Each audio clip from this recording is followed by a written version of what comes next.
On est sur le TD10 et l'exercice numéro 1 sur l'échographie. J'ai reproduit ici la figure et le tableau du sujet de TD pour nous aider dans le calcul. Et on va repérer les autres chiffres donnés dans le sujet ici sur ce tableau. Donc ici, on est sur la question numéro 1. Ce qui se passe, c'est qu'on envoie un autre son avec une sonde, donc un autre son qui est passé par une sonde au travers une couche de gel pour envoyer dans la peau et vers le muscle, pour faire un autre son de muscle.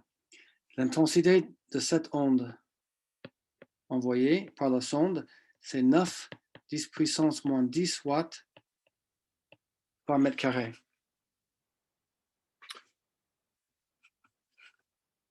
Et la fréquence, c'est le 4 MHz. C'est ça qui est donné. Et on va suivre l'évolution et la propagation de cette onde. On nous dit également que la célérité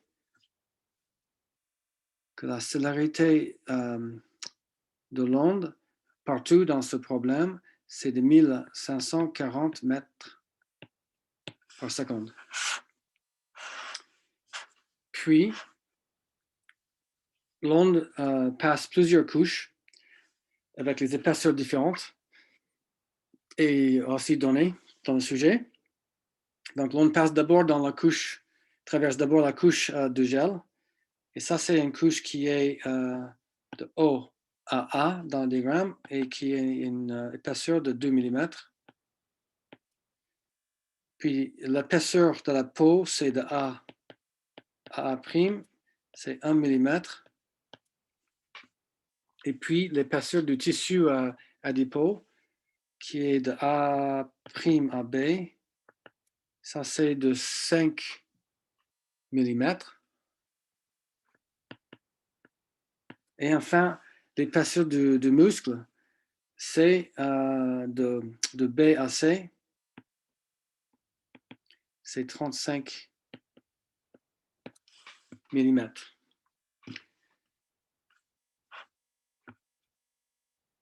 Donc, on a toutes les informations données et qu'on va maintenant utiliser.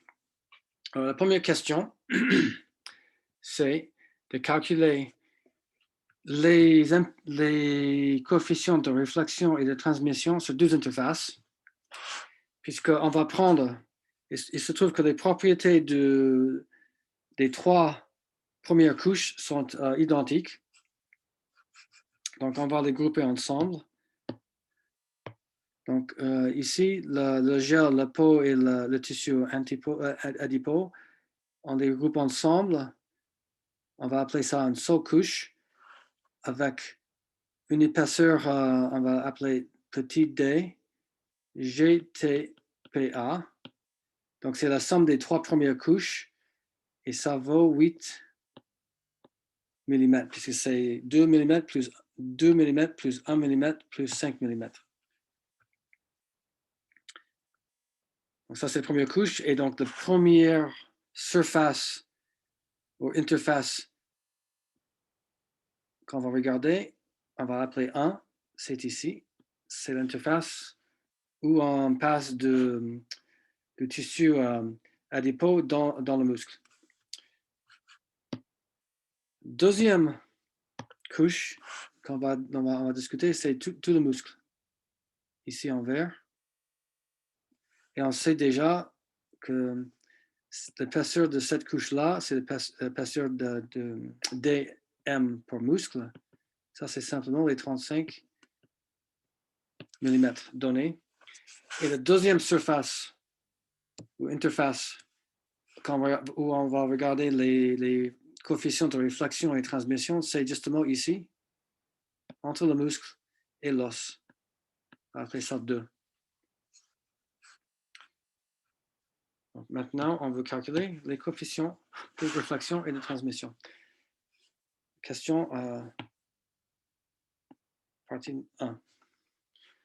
Pour vous rappeler, le coefficient de réflexion, c'est entre deux milieux, un milieu Z et un milieu avec Z', c'est la différence, c'est la formule générale. C'est la différence des impédances acoustiques divisé par la somme des impédances acoustiques au carré. Et puis, le coefficient de transmission, c'est 1 moins le coefficient de réflexion.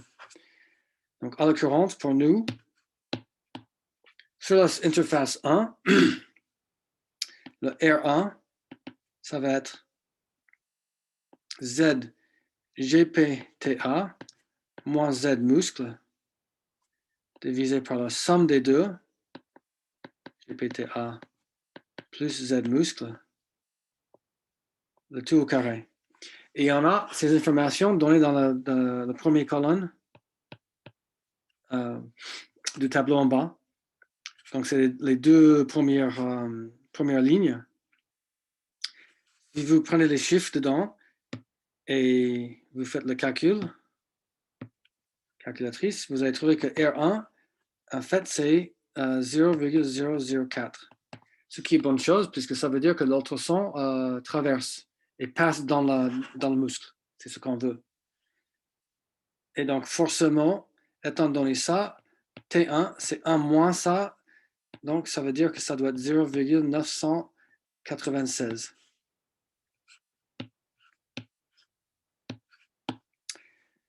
Alors, la réflexion à l'interface 2, donc R2, cette fois-ci, c'est Z muscle moins Z os, divisé par Z muscle plus Z os, au carré.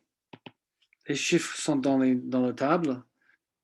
Si on calcule, on va trouver que ici, la réflexion, c'est 0,318, comme ça. Et donc, le coefficient de transmission, T2, c'est 0,682.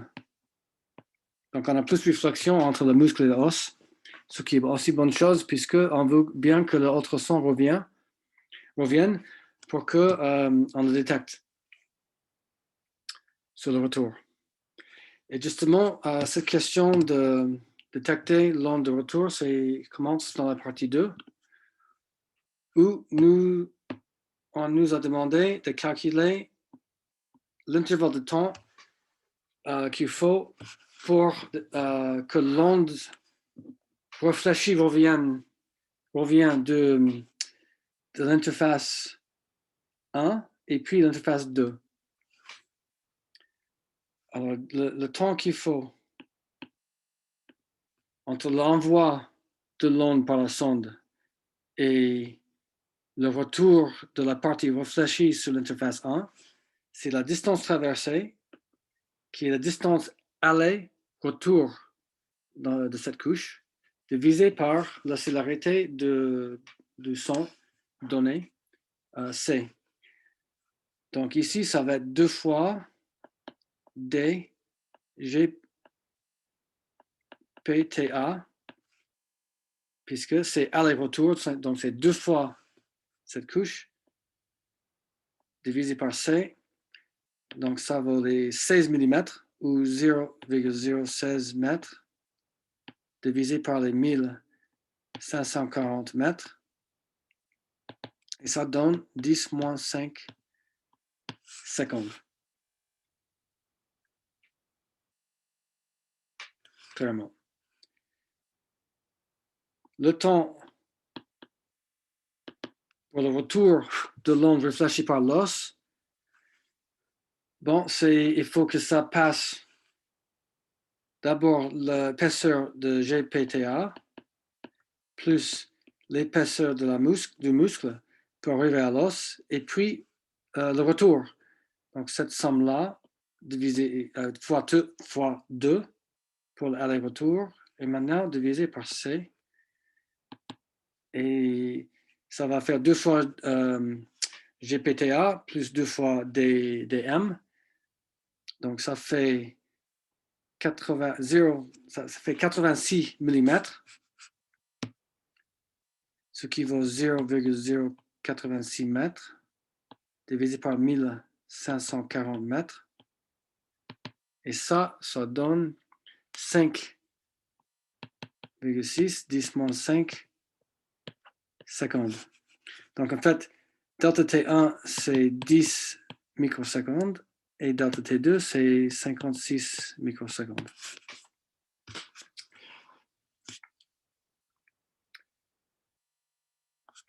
Maintenant, ce qu'on va faire, c'est de calculer l'intensité de l'onde sur son trajet depuis la sonde, réfléchi par l'os et le retour à la sonde. Et on va faire ça étape par étape. Pour ça, il faut que j'efface ce qu'on vient de calculer ici. J'ai besoin de l'espace. Donc, première chose, je vais prendre l'effaceur et je vais effacer tout ça.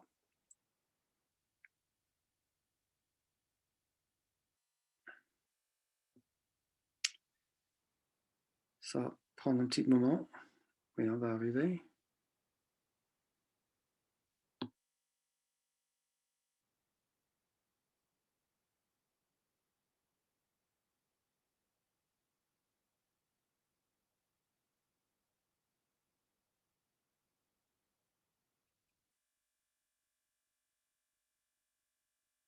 OK.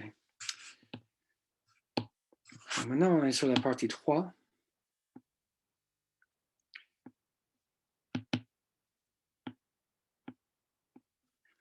Et la partie 3 nous demande d'exprimer l'intensité de l'onde arrivant au point B.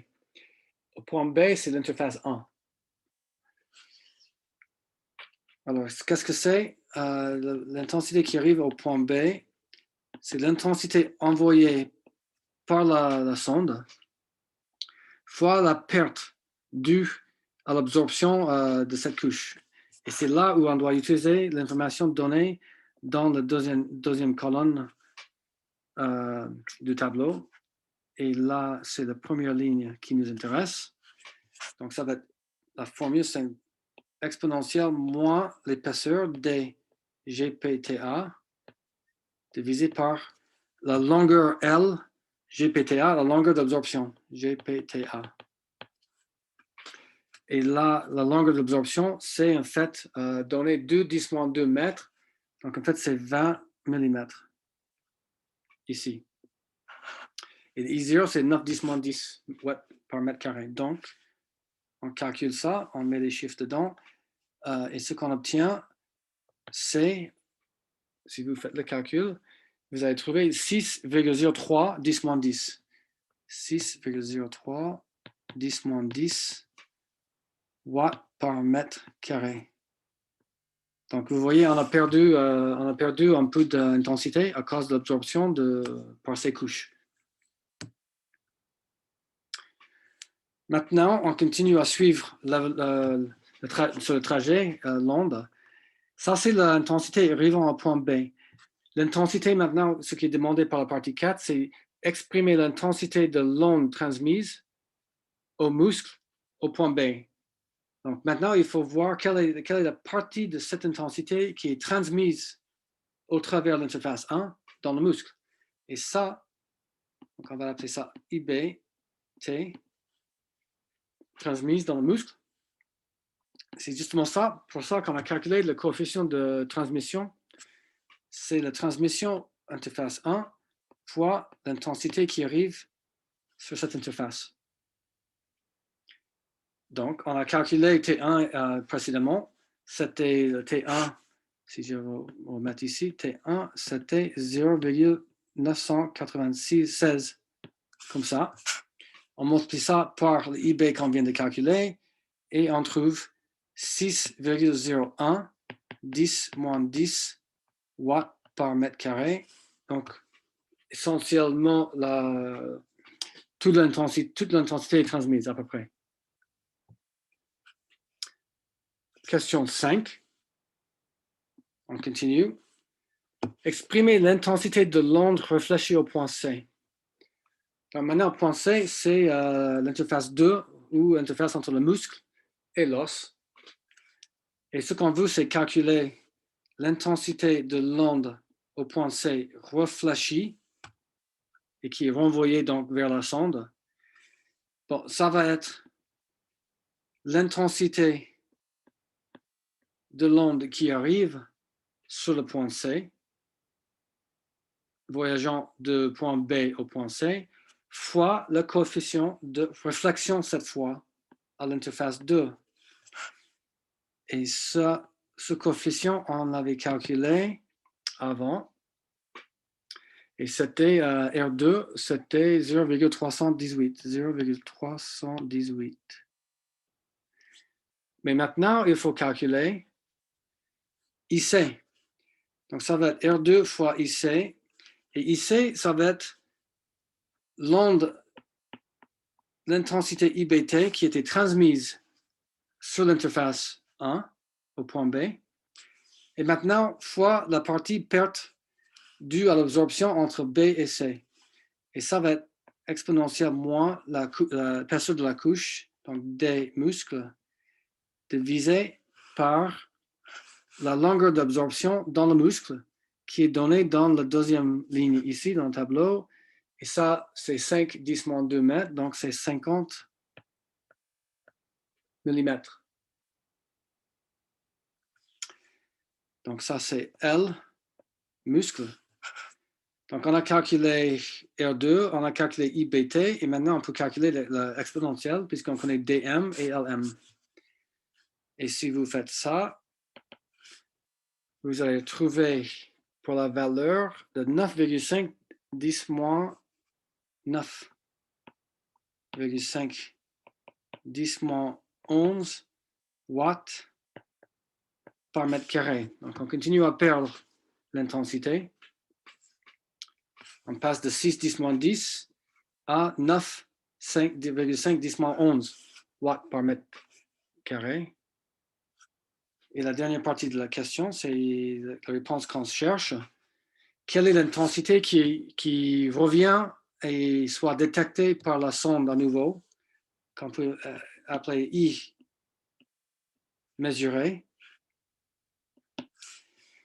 Donc, c'est l'intensité qui est réfléchie par le point C. OK, donc la partie réfléchie qu'on vient de calculer, fois la perte pour la traversée du muscle. Donc, c'est à nouveau moins dm sur Lm.